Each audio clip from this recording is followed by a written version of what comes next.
In this video I will show you how to make a necklace with different elements, which is chain, glass beads and flowers. Hi, my name is Juliana from One Gift World, where we help you to choose conscious, unique gifts. We produce handmade jewelry and fashion accessories. We are also involved in slow fashion. So if you are new and passionate about high fashion that cares, please subscribe today. So today the materials, tools and findings would be, so I'm going to use these glass beads, which will be about 0.7-0.8 centimeter. It's about 2.5 centimeter.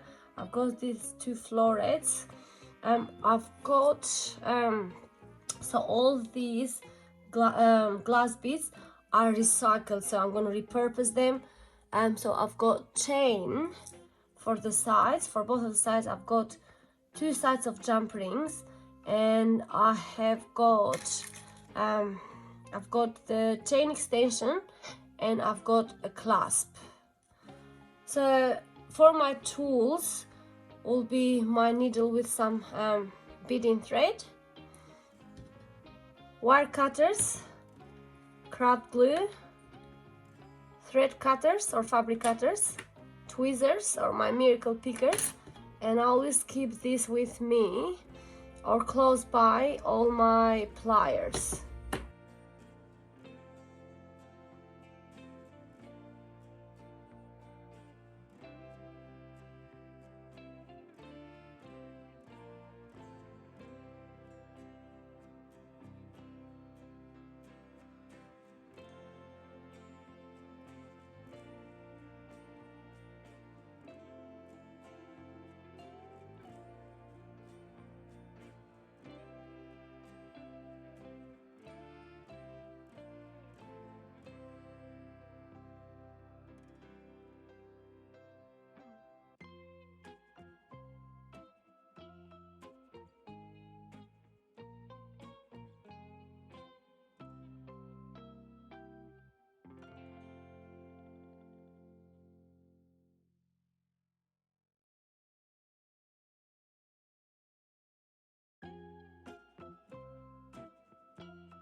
So today I just finished this project with recycled glass beads, all of them, with flowers and with chain. Thanks for watching. Stay humble and wonderful.